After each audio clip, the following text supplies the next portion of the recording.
El Evangelio cambia. El Evangelio Cambia cambia. realidades. Cambia El circunstancias. Evangelio cambia.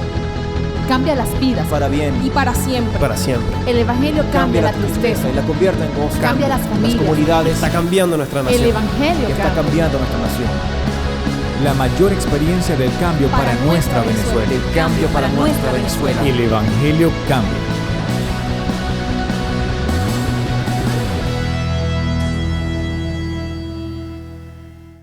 Mi tema en esta mañana: por Jesús me gastaré yo y gastaré lo mío.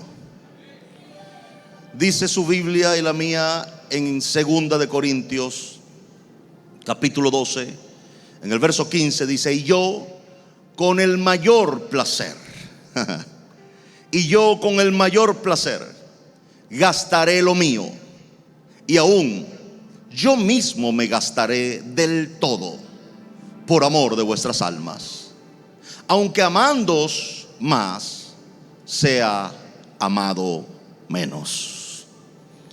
Este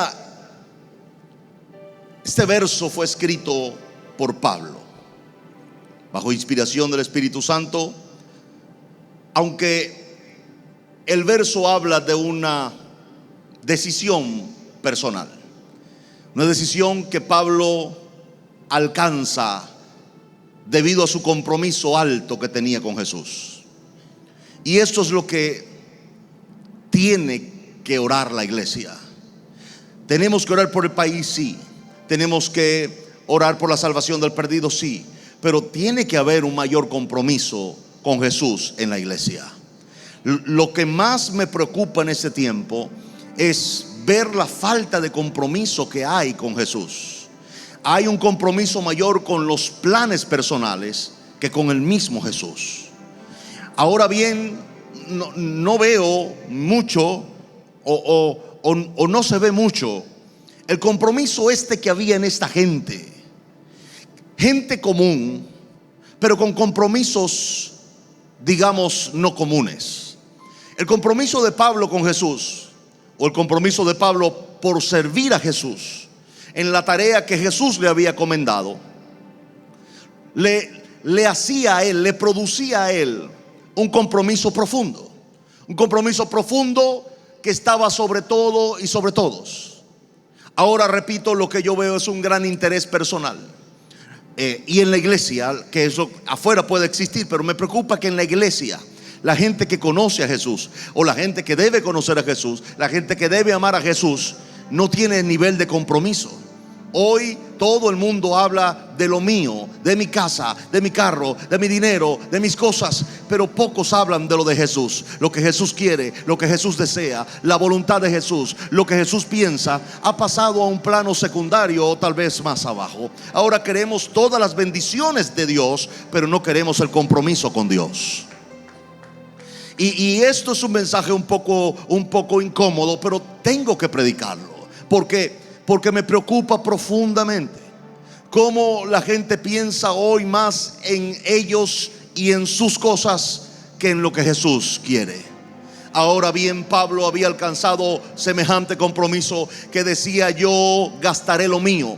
Y ahí hay alguien diciendo: bueno, Pablo no tenía lo que yo tengo. Déjeme explicarle lo que Pablo era. Pablo era ciudadano romano, un estatus que no muchos tenían y que le daba oportunidades amplias en el imperio romano. En segundo lugar, había sido formado bajo maestros emblemáticos como Gamaliel. Gamaliel era uno de los mejores maestros cotizados en el imperio. Déjenme explicarle que la tutoría de un maestro como Gamaliel podía costar al año, si lo traemos a este tiempo, $100,000 al año, porque Gamaliel te enseñara letras. Nada fácil. Pablo pudo pagar el equivalente hoy a $100,000 al año por estar bajo la tutoría de Gamaliel. Gamaliel, ahora no sé si el curso de Gamaliel duraba un año.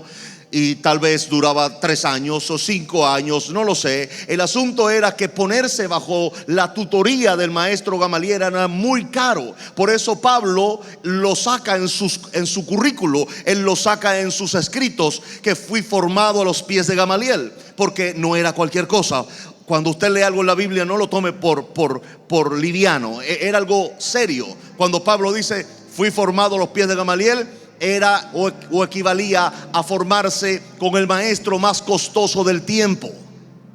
Es decir, Pablo no era un pelao cuando fue llamado por Jesús. No era un hombre sin bienes o un hombre sin recursos. Era un hombre con recursos, con muchos recursos.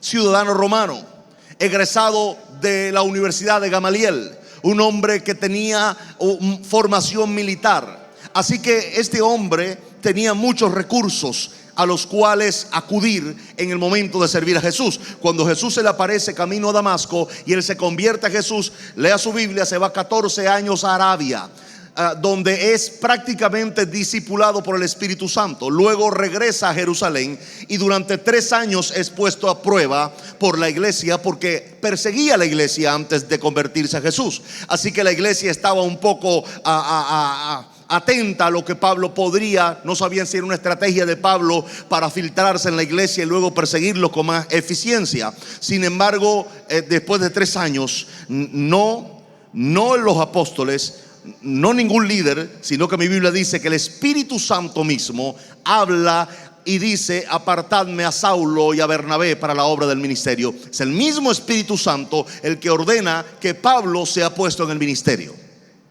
Ahora bien, lo hace a través de Felipe, un hombre ya muy famoso en la iglesia cristiana. Felipe fue el que el Espíritu Santo desapareció y lo hizo aparecer en otro lugar. Un hombre evangelista con hijas que también servían en la iglesia, y gozaba de un gran respeto Felipe en toda la iglesia. Así que el Espíritu Santo le habla a Felipe, y Felipe entonces es el que hace el llamado por orden del Espíritu Santo a Saulo, y posteriormente se le cambia el nombre a Pablo.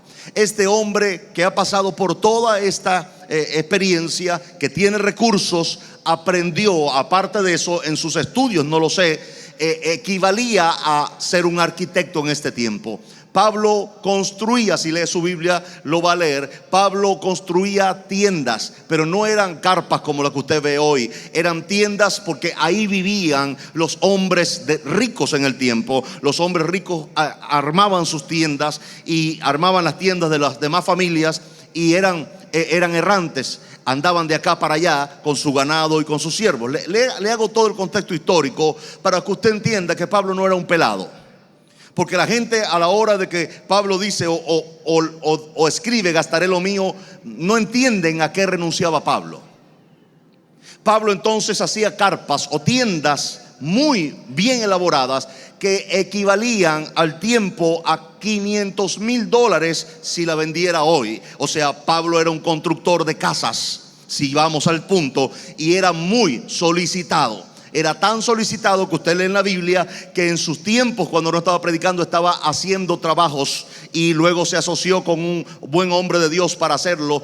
Y cada carpa equivalía a $500,000, y según los estudiosos, Pablo lograba hacer 2 al año. O sea, Pablo facturaba $1 millón cada año trabajando con sus manos. En otro lugar leemos a Pablo diciendo que con estas manos trabajaré para producir para mis necesidades y para otros que tienen necesidad. Es decir, Pablo ni siquiera tenía una carpa propia. Pablo ni siquiera tenía un carruaje propio. Pablo trabajaba para que todo lo que él producía fuese a la pasión que tenía, a la devoción que tenía. Pablo no estaba interesado en amontonar cosas. Pablo estaba interesado en cumplir el ministerio que Jesús le había entregado, la obra para la cual Jesús lo había llamado. Y de esa manera él servía a Jesús, gastando lo que era de él y gastándose él mismo, dice. Claro que sí. Imagínese un hombre trabajando todo el día y después predicando en las noches, y después trabajando en el día, predicando en las noches, moviéndose de acá para allá, puesto preso. Es decir, este hombre no tenía una vida común. Este hombre empezó a desgastarse. Tal vez Pablo se vería un poco más viejo de lo que era en físico, porque se estaba desgastando con la vida de servicio que tenía. No era un hombre que vivía en comodidades o dormía 8 horas al día. Era un hombre que llevaba un ritmo de vida muy acelerado por causa del ministerio enorme que Dios le había dado. Ahora le pongo este ejemplo porque el cristianismo que hoy oímos es un cristianismo cómodo, basado en tener y amontonar, y no en servir a Jesús, no en amar a Jesús, y mucho menos servir al prójimo. Pero esto es cristianismo. Digo, si somos cristianos. Ahora, si no, entonces cambie de posición ideológica. Pero si usted se llama cristiano, debe acomodarse a las enseñanzas y valores de Cristo. ¿Alguien dice amén a eso o no? Ahora, Pablo hacía esto como a regañadientes. Bueno, qué fastidio que tengo que gastar lo mío. Qué fastidio, Señor. ¿Por qué no buscas tu propia plata que yo tengo la mía? Hay gente que piensa así. Pero mire lo que él dice: yo con el mayor placer gastaré lo mío. Con el mayor placer gastaré lo mío. Yo no sé cómo usted gasta lo suyo. Claro, si es para usted, con el mayor placer. Pero si es para Dios, ¿cómo lo haces? No me responda, es un mensaje para pensar un poquito. Siempre estamos pensando en nosotros. Y créame, mientras que estemos pensando en nosotros, no vamos a hacer avanzar este país, mucho menos la obra de Dios. Mucho menos la obra de Dios. Y tengo que decirle que a veces la decepción quiere tocar mi corazón. Y aquí está. Dice, aunque amándoos más, sea amado menos. Y le voy a decir algo: cuando su compromiso con Jesús es alto y tu servicio a Él es sin condiciones, gastándote tú y lo tuyo, y lo que haces es con pasión, jamás vas a permitir que se contamine con el interés en lo que la gente que recibe el servicio diga. Hay gente que recibe tu servicio y no te lo van a agradecer. Hay gente que van a ser bendecidos con tu palabra, o bendecida con tu oración, o bendecida con tus gestos, y no te van a dar ni siquiera las gracias. Por todo lo contrario, van a estar observando para criticarte el menor error que hagas. Pero usted no puede hacer lo que hace para que la gente lo ame. Usted tiene que hacer lo que hace para que Jesús lo ame, para que Jesús se sienta bien, porque hay una relación de amor entre usted y Él. Pablo lo decía, yo lo leo una y otra vez, porque Pablo sabía que aunque él amara más, él sería amado menos. Es decir, no había una relatividad entre lo que Pablo hacía y amaba, entre lo que la gente lo recompensaba o le daba algo de regreso y lo amaban a él. Por todo lo contrario, si lee su Biblia, se dará cuenta que Pablo era duramente criticado, porque él no era de los 12 apóstoles de Jerusalén, porque él persiguió lamentablemente a la iglesia en el pasado y era duramente criticado. Pablo en una de sus epístolas dice que ¿qué pasa con ustedes? O sea, yo los fundé, yo los he sostenido con la palabra que les envío, aún con dinero que les envío, y lo criticaban. Al parecer Pablo alguna vez llegó con alguna hermana y fue duramente criticado, y Pablo decía: ¿por qué yo no puedo llegar con una mujer como esposa como llega Pedro? Yo no me puedo enfermar. Si Pedro llega con su esposa, entonces bienvenido. Pero si Pablo llega con una hermana, ¡ay! Está en adulterio. Si Pedro se enferma, hay que reprender a Satanás. Si Pablo se enferma, eso es juicio por su pecado.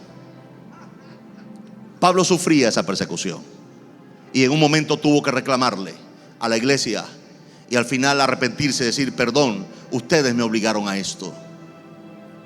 O sea, Pablo tenía sentimientos. Es decir, si usted empieza a hacer lo que hace para que le agradezcan, para que le aplaudan o para que le regresen el servicio, usted va a recibir una decepción. Así que lo que usted hace no debe ser por ser retribuido de algo o de alguien. Usted cree en la bendición de Dios. Usted cree en la retribución de Dios, en la recompensa de Dios, pero no espere nada del hombre, porque se va a frustrar. Haga lo que haga para Dios, dé lo que dé, délo para Dios. A cualquier cosa que usted emprenda, hágalo para Dios. Usted va a conseguir siempre la fidelidad de Dios, y Dios siempre va a recompensarlo por lo que usted hace. Pero la gente puede ser que lo haga, pero puede ser que le salgan con la peor patada. Así que Pablo nos enseña el ejemplo. Pablo, amando más, era amado menos. Pablo se desgastaba con placer, él, y gastaba lo suyo también. Dicen los estudiosos que Pablo gastaba aproximadamente $600,000 al año entre sus viajes y las ofrendas que él llevaba, porque Pablo no solamente era un sembrador de palabras, era un sembrador de dinero. Él recogía, le daban ofrendas en otras iglesias y las llevaba a las iglesias más pobres, las iglesias más necesitadas. Pablo hacía un gran trabajo social en este aspecto. Pablo tenía carga por el pobre, por el necesitado.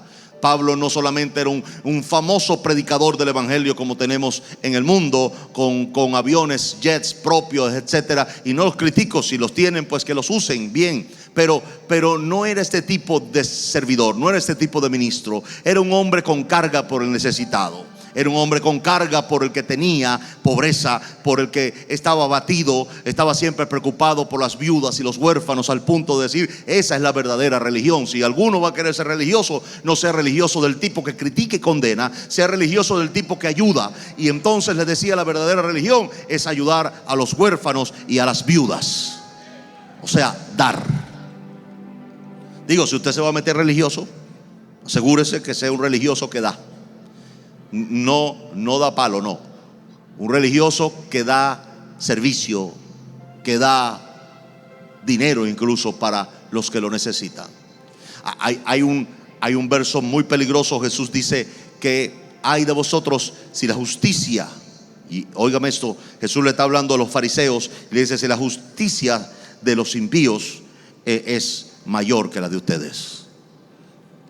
Jesús le hizo una exhortación a los religiosos del tiempo, porque habían impíos que eran generosos y los religiosos del tiempo eran pichirres, controladores, y Jesús los atacó duramente por eso. Así que la iglesia debe ser un ente generoso. No escuché aménes aquí. Un ente generoso, un ente que da, un ente que si no tiene dinero da servicio, si no da oración, si no da un abrazo, da amor, pero da, siempre da. ¿Alguien dice amén a eso? Ok, pastor, y si no me dan nada, pues usted no lo está dando para que alguien le dé algo. Cada vez que usted, repito, haga algo, hágalo para el Señor. Todo lo que hacéis, dice mi Biblia, sea de palabra o de hecho, hágalo en el nombre de Jesús y para su gloria y para su honra. ¿Alguien dice amén a eso? Quiero seguirle leyendo lo que Pablo escribe en Filipenses capítulo 3 versos 7 y 8. Dice: pero cuantas cosas eran para mi ganancia, las he estimado como pérdida por amor de Cristo. Y ciertamente aún estimo todas las cosas como pérdida por la excelencia del conocimiento de Cristo Jesús mi Señor, por amor del cual lo he perdido todo y lo tengo por basura para ganar a Cristo. El original no dice perdido, dice lo he dado, por amor del cual lo he dado todo. Lo he dado todo. Y está mal traducido, porque esa palabra no traduce perdido por ningún lado. Usted cuando da algo para Dios jamás lo pierde. Volver a repetir algo: cuando usted da algo para Dios jamás lo pierde. Todo lo que usted da para Dios se multiplica. Eso es lo que mi Biblia dice y eso es lo que yo creo. ¿Alguien cree eso? Claro que sí, mi Biblia dice eso. Todo lo que el hombre sembrare, también eso cosechará. Y usted sabe que el que siembra una semilla cosecha 10 mazorcas. Entonces lo que traduce este verso aquí: por amor del cual lo he dado todo y lo tengo por basura, es decir, por cosas sin valor, para ganar a Cristo. Qué poderoso verso este. Pablo apreciaba el amor de Jesús. Volver a repetir eso. Pablo apreciaba el amor de Jesús. Hay gente que no aprecia el amor de Jesús. No sabe que usted está vivo hoy porque Jesús lo ama. No sabe que usted hoy está aquí en la iglesia porque Jesús lo ama. No sabe que usted tiene una revelación de que Jesús es el Salvador porque Jesús lo ama. Pablo apreciaba el amor de Jesús. Y lo apreciaba tanto y valía tanto que cualquier cosa que tuviera que renunciar por ese amor, lo hacía. Lo hacía. ¿Cuál es el problema común de los cristianos hoy? Que les importa más todas las cosas, aunque estas cosas puedan hacer perder a Jesús para lograrlas. Y tengo que decírselo. Veo gente movilizándose sin ningún tipo de dirección del Espíritu Santo.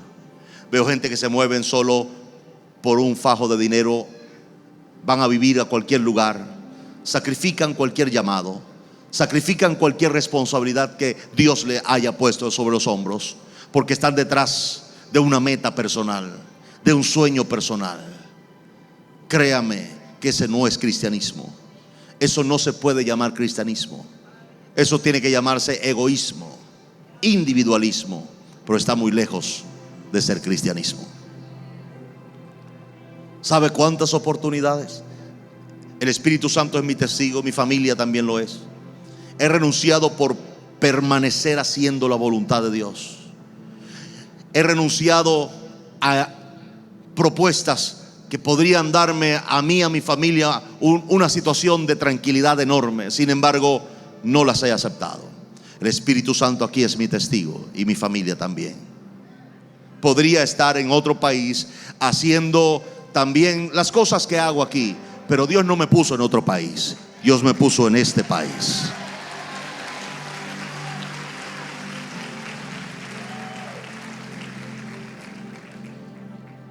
Y esta revelación la tenía Pablo. Decía: Señor, yo lo que aprecio es tu amor por mí. Yo, Señor, lo que aprecio es el conocimiento de ti. El conocerte, el amarte para mí es prioridad. Y si eso va a exigirme que todas las cosas que eran para mí ganancia las estimo como basura, pues bien, Señor, renuncio a lo que sea. Renuncio a lo que yo creo que sea felicidad para mí. Hay gente que renuncia a Cristo porque piensan que esto o aquello los va a hacer feliz. Jamás, jamás. Créame, esta gente se da cuenta muy tarde de que cometió un grave error. Pero mi responsabilidad es alertarlo. Hay caminos, dice mi Biblia, que parecen caminos rectos, pero su final es final de muerte. Hay personas que sacrifican cualquier cosa que Dios les haya pedido o que Dios le haya exigido hacer, porque quieren algo, o porque desean algo, o porque piensan que les va a ir mejor de otra manera. Óigame, mi responsabilidad es hacer la voluntad de Dios, ninguna otra. Si usted piensa que moviéndose porque tiene familia a otro lugar va a tener su familia mejor haciendo su voluntad y dándole la espalda a Dios, está muy equivocado. Tal vez está sacrificando la formación de sus hijos. Tal vez usted está haciendo el peor daño a su familia sin saberlo. Y lo justifica por un sentimiento noble, entre comillas. Es que tengo que guardar y proteger a mi familia. ¿Acaso tú lo haces o Dios lo hace? Porque si tú lo haces, pues bien, no hay problema. Pero si tú estás pensando que es Dios quien lo hace, entonces esa decisión es de Dios y no es tuya. La mejor garantía de que mi familia esté segura es que yo haga la voluntad de Dios. Porque tener a la familia segura no es precisamente tener todo lo que usted necesita. Mi Biblia dice que la vida del hombre no consiste en los bienes que posee. También le refirió Jesús una parábola acerca de un hombre. Y este hombre al final, después que lo hubo ganado todo, perdió su alma. Y Jesús dice: ¿de qué le vale ganar el mundo y perder vuestra alma? Así que lo más importante que yo le dejo a mis hijos no es una carrera universitaria. Lo más importante que yo le dejo a mis hijos no es dinero ni propiedades. Lo más importante que yo le heredo a mis hijos es la formación de la salvación de su alma, porque al final del día eso es lo que va a tener más valor en la eternidad. Eso es lo que vale. Oh, pero tengo un hijo exitoso en la tierra. Pero ¿dónde va su alma? ¿De qué le vale ganar el mundo? Entonces repito, ¿dónde está su formación cristiana? ¿Dónde está su fe cristiana?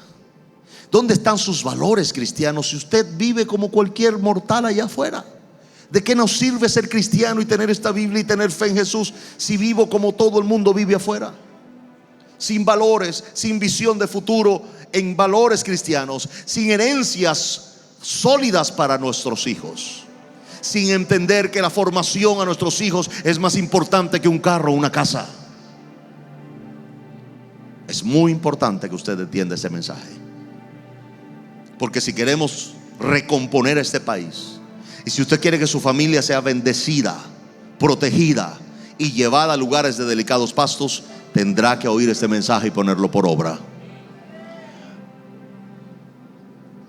Es lamentable, pero cristianos hoy les importan más todas las cosas, aunque pierdan a Cristo en el camino, siempre con el engaño de que no importa, en cualquier momento yo me vuelvo, en cualquier momento yo me regreso, en cualquier momento. Pero estás dejando detrás una estela que muchas veces es irrecuperable, a veces es irreversible, especialmente cuando hay hijos, cuando hay familia que están detrás, y cuando entonces quieras recogerlos porque ya tienes una edad avanzada, cuando cruzan en la esquina, en la última curva, y empieza a caer la responsabilidad de la vida, y empiezas a mirar hacia atrás, y empiezas a darte cuenta el desastre que dejaste, y que ya te das cuenta que no puedes recogerlo a los 60 años o 65 años, y ves que tu familia está despotricada en el mundo, destruyéndose, y usted dice: ¿qué hice con mi vida? Yo quiero que usted hoy diga: un día Dios me habló, ¿y hice caso o no hice caso? Esa es su decisión, no la mía. Yo quiero vivir mi vida haciéndole caso a Dios en todas las cosas, aunque en el momento, mire, no sea de mi agrado. Yo no me voy a poner como San Bertucci, porque no lo soy. Cuando yo sé que Dios quiere que haga algo, aunque no me guste, yo lo hago. La gente piensa que obedecer a Dios es fácil. Si fuese fácil, todo el mundo lo obedeciera. Pero obedecer a Dios siempre va a ir contra tu deseo. Siempre. Nunca me ha tocado a mí obedecer a Dios. Ay, Señor, qué casualidad, yo también quería hacer eso. No, es mentira.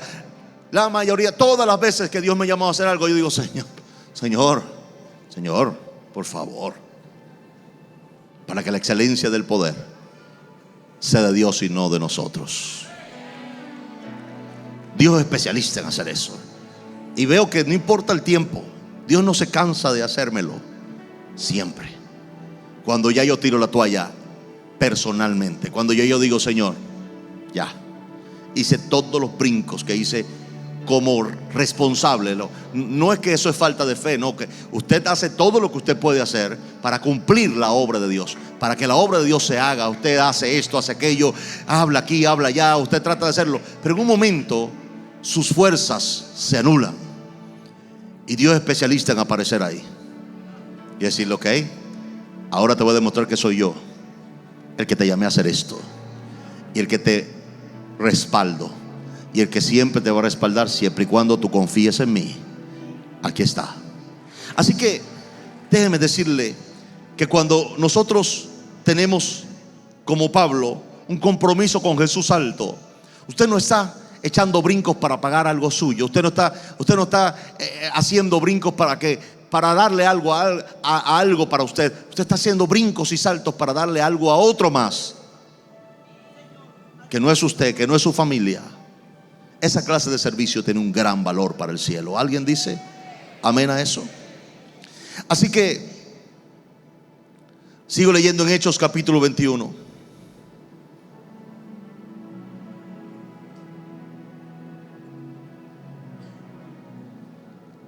Verso 13 dice: entonces Pablo respondió: ¿qué hacéis llorando y quebrantándome el corazón? Porque yo estoy dispuesto no solo a ser atado, mas aún a morir en Jerusalén por el nombre del Señor Jesús. Ese una vez más es Pablo. Pablo va a Jerusalén.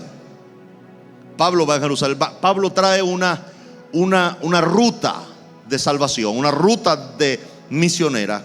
Y es sorprendente. Y oiga esto, lea su Biblia después en casa. Pablo va a Listra.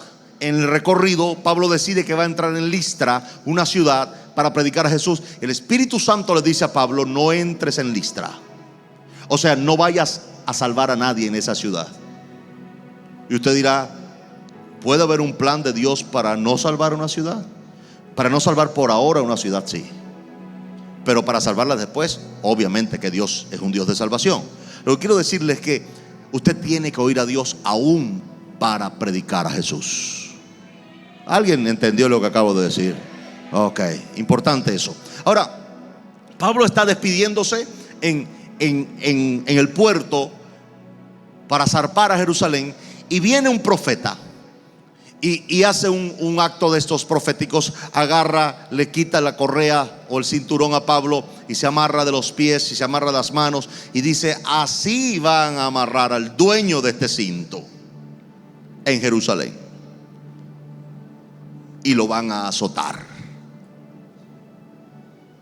Mire, toda la gente empezó a echar gritos: ay, no, Pablo, no hagas eso. Mira que el Espíritu Santo te está librando. Pero mire, una persona que conoce y oye al Espíritu Santo y que no está interesado en su propia vida, sino en agradar a Dios, lo que aclara.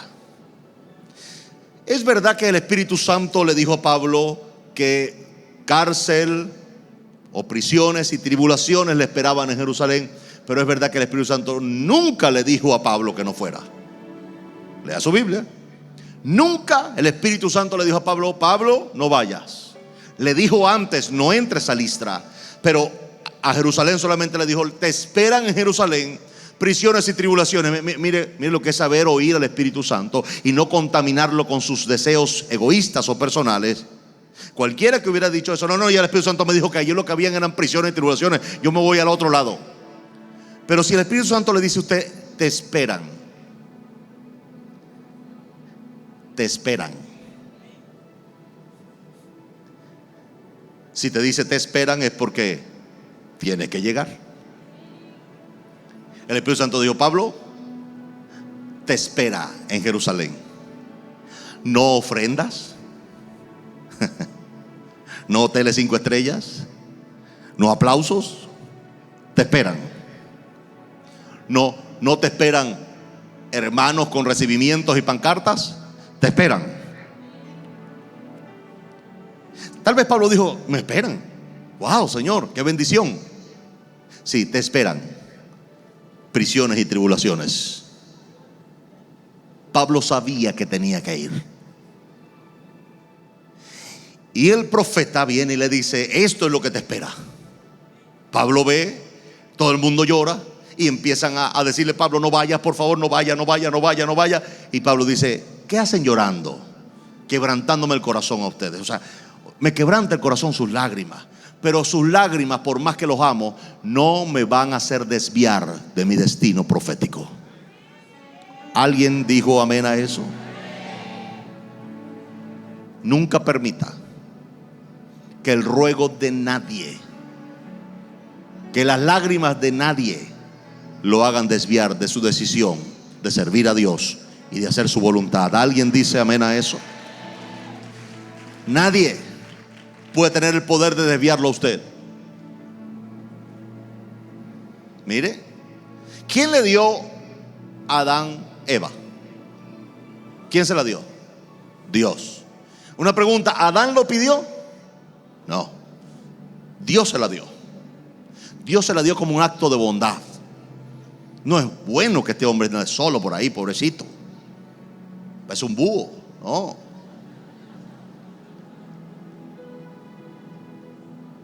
y le hizo a la mujer. Dice mi Biblia que la hizo de él mismo, y se la entregó. Y después, cuando el asunto del pecado surge, ¿qué Dios le reclama a Adán? Lea su Biblia en Génesis. Dios le dice: por cuanto oíste a Eva, tu mujer. O sea, escúcheme, lo que Dios le da a usted no es para que se convierta en su Dios, no es para que se convierta en su razón de vida y de existencia. Lo que Dios le da a usted es para que lo disfrute, no para que le haga caso, no para que haga todo lo que dice o lo que piensa. No.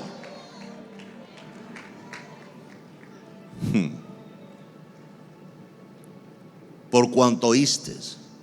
O sea, ¿qué pasó contigo, Adán? Te di a la mujer para todo menos para que le hicieras caso. Yo soy tu Dios, a mí me haces caso. No hagas las cosas todo para agradar lo que yo te di.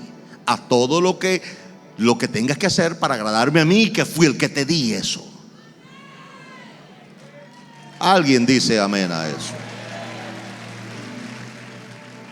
Y no solamente hablo de la esposa, hablo de cualquier cosa. Carro, casa, lo que sea. Usted no puede hacer todo para agradar lo que Dios le dio, o para atender lo que Dios le dio, y se olvida quién se lo dio. Tiene que hacer todo para atender y agradar al que le dio todas las cosas.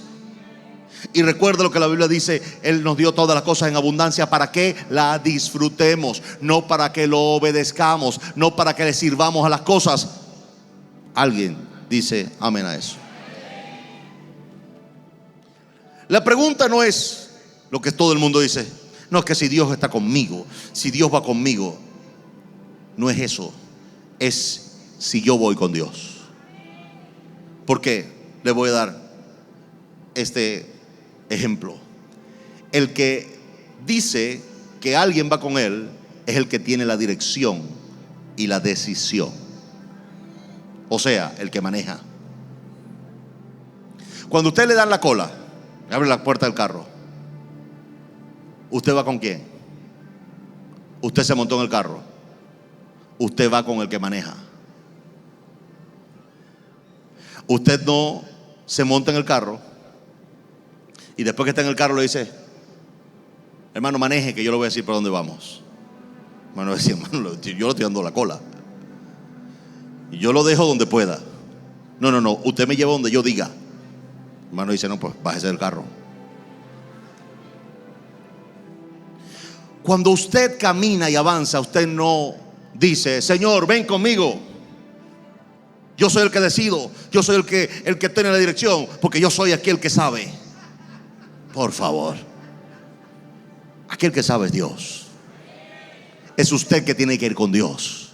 Decirle: Señor, ¿dónde voy? ¿Qué hago? ¿A qué dirección apunto? O sea, Señor, dime qué hacer. Tú eres mi Dios, tú guías mi vida, tú manejas mi vida, tú eres mi Señor. Por eso Pablo dice: estoy dispuesto, Señor, estoy dispuesto a que me aten, estoy dispuesto a que me azoten, estoy dispuesto a que me encarcelen, estoy dispuesto. Pero Pablo va más allá, dice: aún estoy dispuesto a morir en Jerusalén por el nombre del Señor Jesús.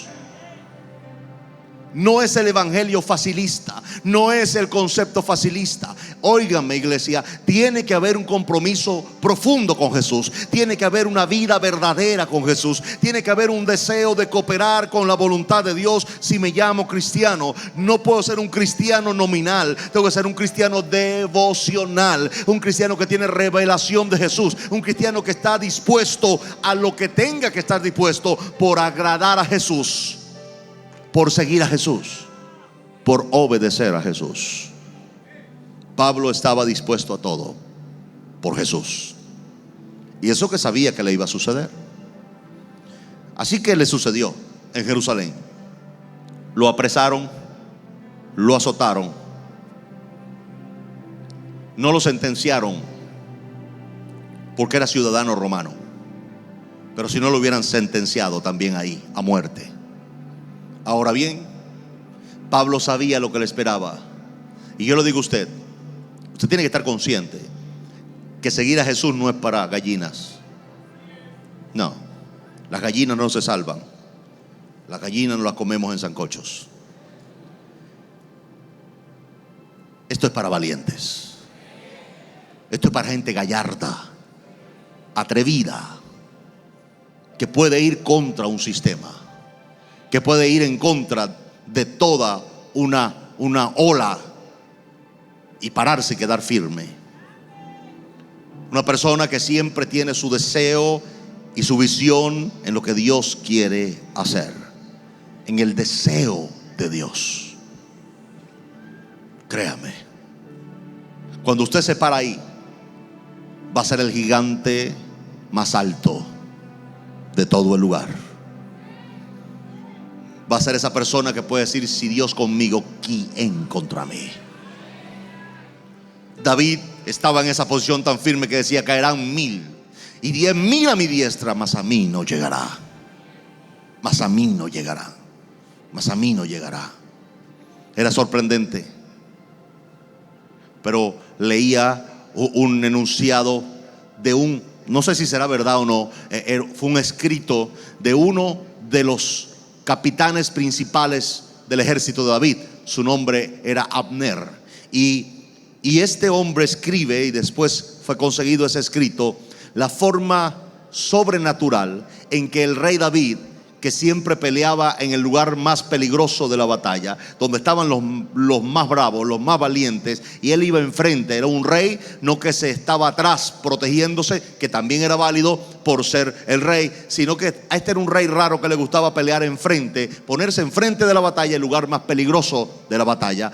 Y este lugarteniente llamado Abner escribe y dice que era sorprendido como las flechas que venían en precisa dirección a la persona de David se desviaban en el camino de forma sorprendente, y pegaban a un lado las flechas, se clavaban a un lado, al otro lado, y David, basado en esa experiencia, veía cómo caían muertos otras personas. Muchos de ellos eran de su propio ejército. Sin embargo, a David nunca lo tocaba una saeta.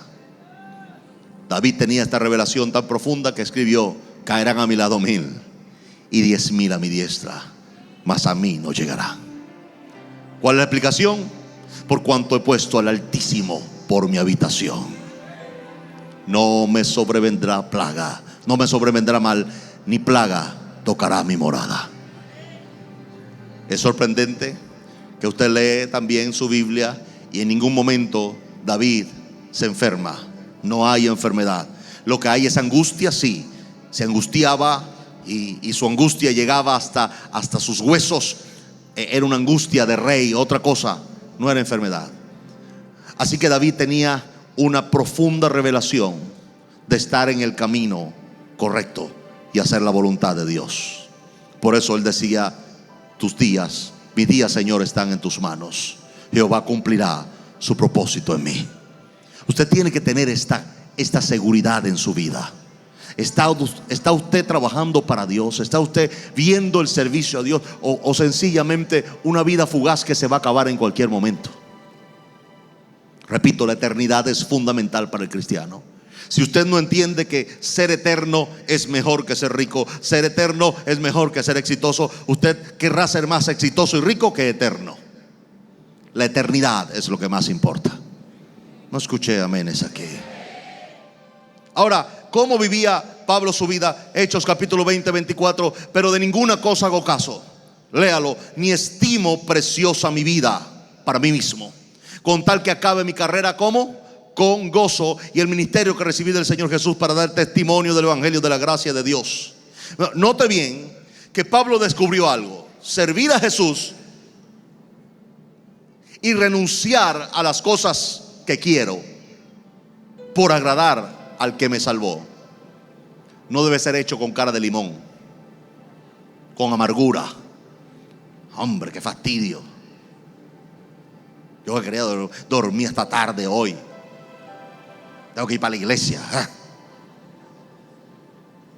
Yo pienso que hay gente que digo, al final le recomendaría que vuelva a recibir a Jesús en su vida y diga: Señor, vamos a comenzar otra vez, porque yo realmente no estoy entendiendo bien la cosa. Pienso que esto se trata de mí, de mi salvación, de mi bendición, de mi prosperidad, de mi felicidad, de mi paz. Todo mí. No se trata de mí, se trata de ti, Señor. Y al tratarse de ti, yo rendido a ti, recibo paz, salud, prosperidad. Claro que sí, Dios lo va a bendecir.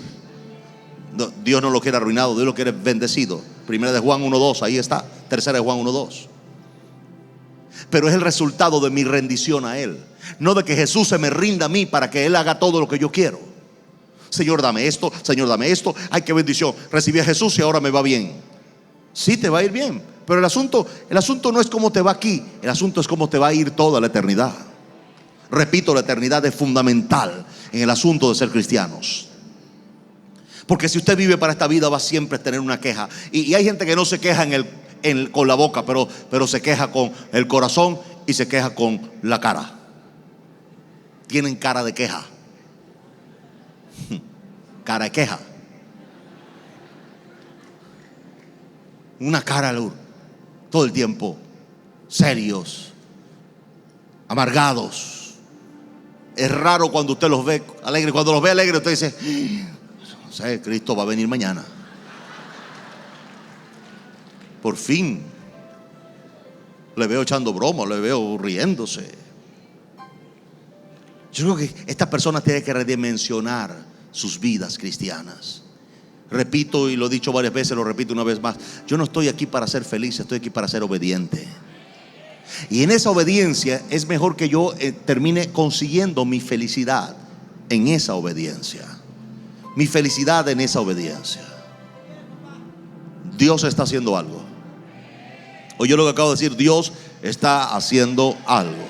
Y por gracia lo está haciendo con nosotros. Por gracia de Dios, por gracia de Dios. Me mandaba un testimonio de portuguesa en un taxi. Un hermano se montó en un taxi, o un hermano maneja un taxi, se montó una mujer y la mujer le cuenta. El hombre le empieza a predicar y le dice: no, yo soy cristiana.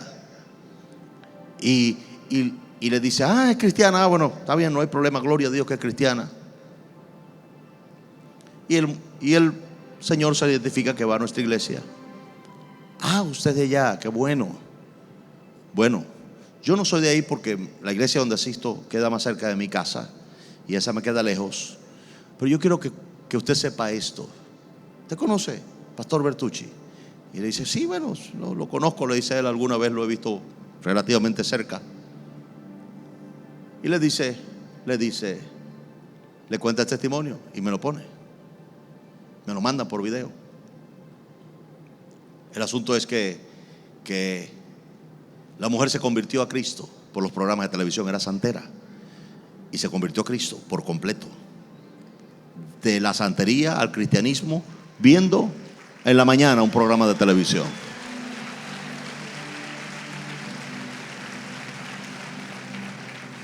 ¿Sabe cuántos miles hay así en ese país?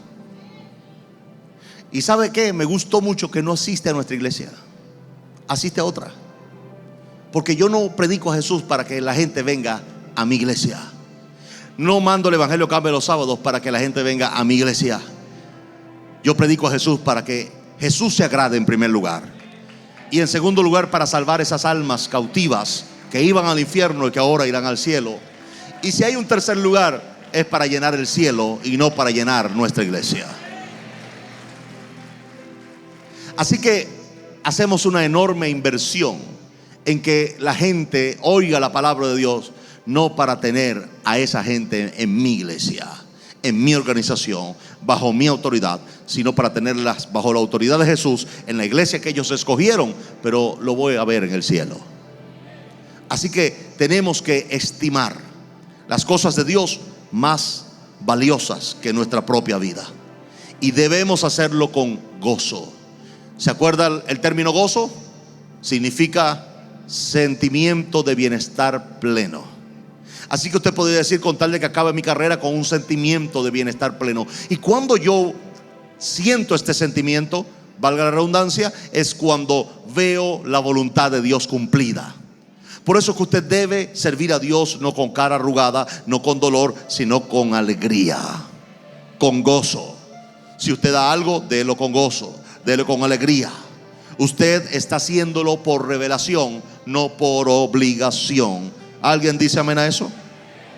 El asunto entonces no es terminar la carrera, es transitarla y terminarla con alegría, con gozo o con un sentimiento de bienestar pleno, para así poder dar testimonio del evangelio de la gracia de Dios. ¿Cómo usted va a dar testimonio del evangelio de la gracia de Dios con esa cara de limón? Con esa cara de bravo. Arrepiéntase. O sea, gente va a correr para el otro lado.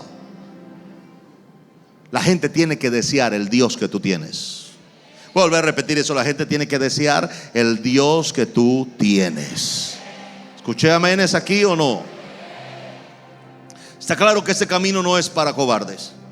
Está claro que este camino está lleno de obstáculos, está lleno de pruebas, está lleno de aflicciones. Sin embargo, hay promesas firmes para los que creemos y nos atrevemos a ir hasta las últimas consecuencias. Termino este mensaje con este verso poderoso en Hebreos capítulo 6, verso 10. Porque Dios no es injusto para olvidar vuestra obra y el trabajo de amor que habéis mostrado hacia su nombre, habiendo servido a los santos y sirviéndoles aún. Dios no se va a olvidar. Ahí está la predicación que ha sido la más relevante en la iglesia por años. La consecuencia del pecado. Sí, es verdad, hay consecuencia, pero también hay consecuencia del servicio a Dios. Usted no puede pensar que una persona que pecó, que sirvió a Dios por 10 años y pecó y la religión lo destruyó y lo apartó, Dios se va a olvidar de él, porque hizo un servicio a Dios. Y Dios no es ingrato para olvidar. Yo le voy a aclarar esto. Arregle una silla en la iglesia para Dios, y Dios nunca se va a olvidar de eso. Y el pecado, sí, sorprendentemente mi Biblia dice que Dios no se acordará más de él. Pero del servicio dice: no me olvidaré jamás, porque no soy ingrato para olvidar. Alguien dice amén a eso en este lugar. Me llama la atención cuando Nehemías construía o reconstruía el templo y las ciudades de Jerusalén. Nehemías repetía varias veces: Señor, no te olvides de lo que hago por ti y por tu pueblo. De alguna manera Nehemías sabía que Dios lo recordaría por lo que él había hecho para él.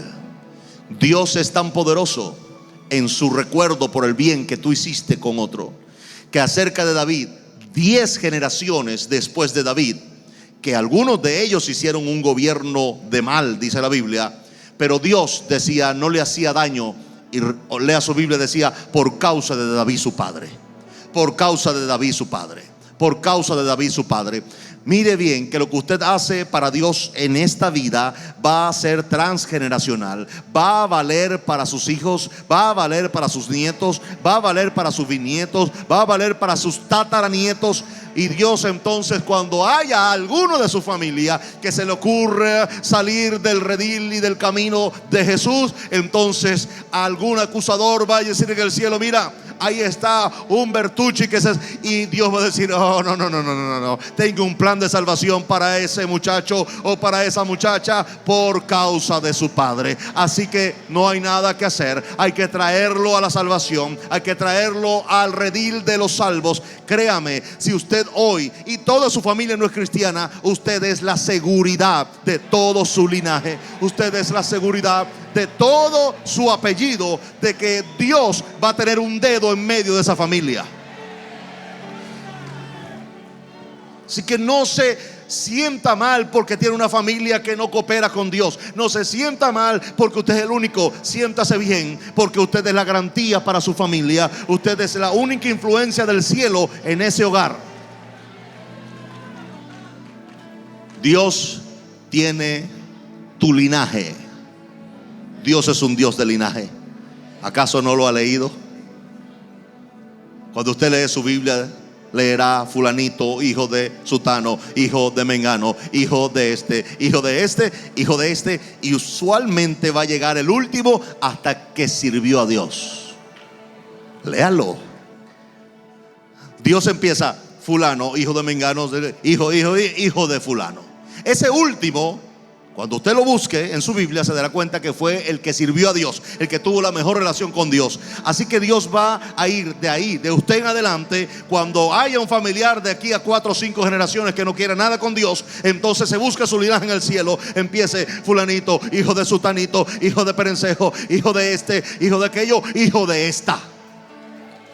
¿Quién fue esa esta? Esta hace 80 años estuvo en la iglesia tal y sirvió a Jesús y oró y sirvió a la voluntad de Dios. Y de ahí en adelante hay registros del linaje, porque Dios no es ingrato para olvidar. ¿Alguien dice amén a eso?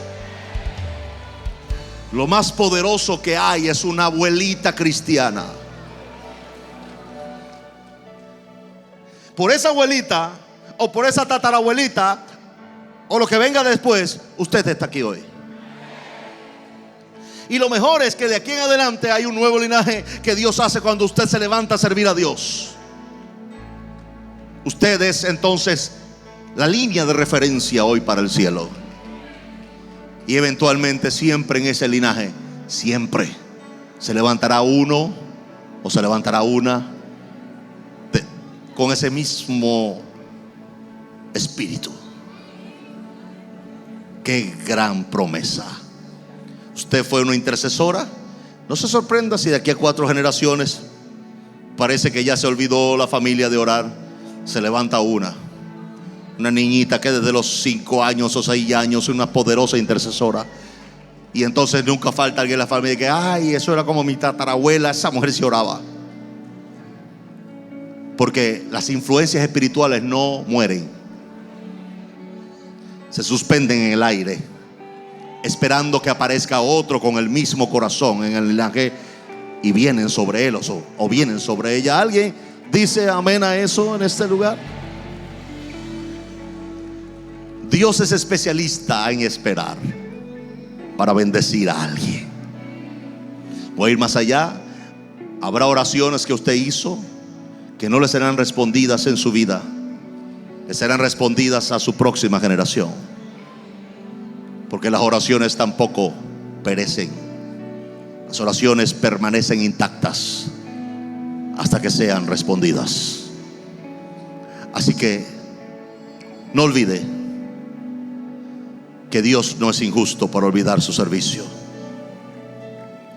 Así que le voy a sugerir que mientras el Espíritu Santo hace la buena obra en usted, esa obra transformadora, regeneradora, no pierda la oportunidad de servir a Dios en cualquier área o de cualquier manera. No pierda la oportunidad, porque Dios no es ingrato para olvidar su servicio. Busque servir a Dios de alguna manera. Si no puede en un grupo de la iglesia, hágalo a título personal, en el nombre de Jesús, en la calle, en cualquier lugar, pero sirva a Dios, porque Dios no es ingrato para olvidar. Nunca Dios olvida lo que tú haces por Él. Dios es tan preciso, que Dios le llama a algunos actos en la vida.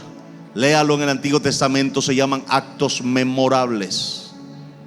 Los actos memorables que la Biblia habla como actos memorables son aquellos que serán recordados por el cielo siempre.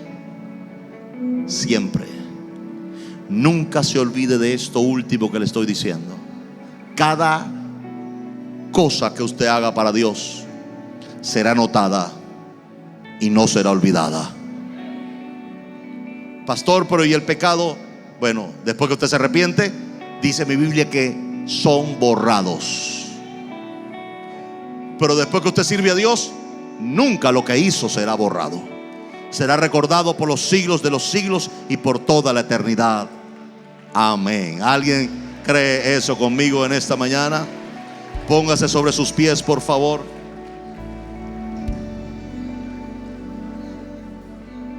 partir de hoy tome una decisión. Gástese usted, gaste lo suyo. No sea condicional a Dios, porque Dios nunca fue condicional a usted. Dios le ofreció salvación sin usted haber hecho nada. Dios le ofreció ayuda sin usted muchas veces haberla pedido antes. Así que Dios no te condiciona para hacer lo que hizo por ti. No lo hagas tú con Él. Señor, yo voy a hacer esto, pero hazme esto. No cometa ese error. No cometa ese error. Sirva a Dios por amor. Sirva a Dios con entrega. Sirva a Dios. Y Dios, mi Biblia dice que antes que salga tu palabra, la palabra por su boca, ya Dios sabe lo que usted va a decir. Aún más, dice mi Biblia en Mateo 6 que Dios sabe de qué vosotros tenéis necesidad. Dios sabe lo que usted necesita sin pedirlo. Así que sirva a Dios, pida lo que usted quiera, pero sirva a Dios y no haga transacciones con Dios. Señor, yo voy a hacer esto para que tú hagas esto. No haga eso, no cometa ese grave error. Dios lo da todo por gracia. Y cuando usted sirve a Dios por amor y devoción y agradecimiento, le aseguro que Dios va a ser generoso en recompensarlo. ¿Alguien dice amén a eso?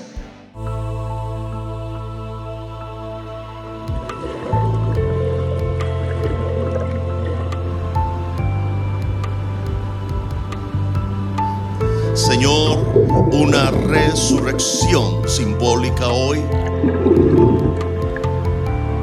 aspirando a una nueva conciencia. No solamente aspirando a una vida mejor, sino llenos del Espíritu Santo. Yo los bautizo en el nombre del Padre, del Hijo y del Espíritu Santo. Amén.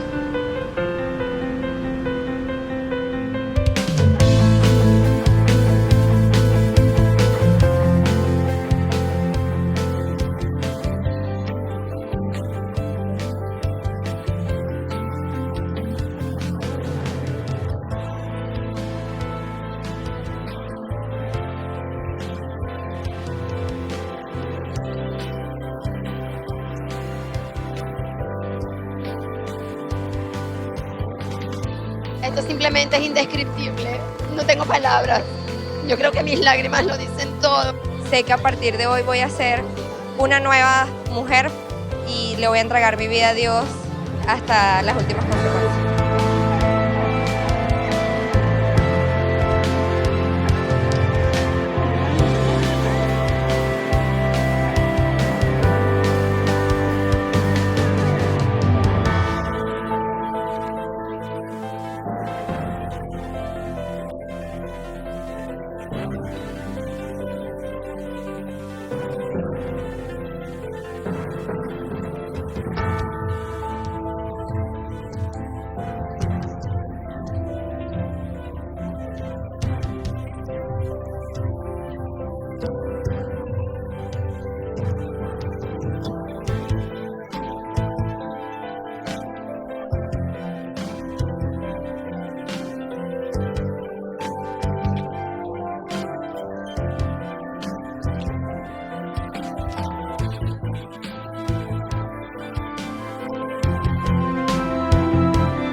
Soy profundamente agradecido, Señor Jesús, por todos estos jóvenes, por todas estas personas que hoy en este lugar, Señor, hacen un compromiso. Yo te pido, Señor, que a cada uno de estos jóvenes los marques en este día. Señor, hazle una marca profunda en su corazón, tan profunda que nunca jamás pueda borrarse.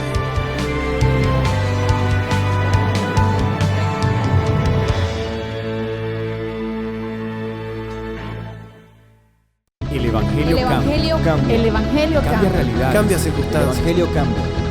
Cambia las vidas. Para bien. Y para siempre. Para siempre. El Evangelio cambia la tristeza. y la convierte en gozo. Cambia las familias. comunidades. Está cambiando nuestra El nación. Evangelio Está cambia. cambiando nuestra nación.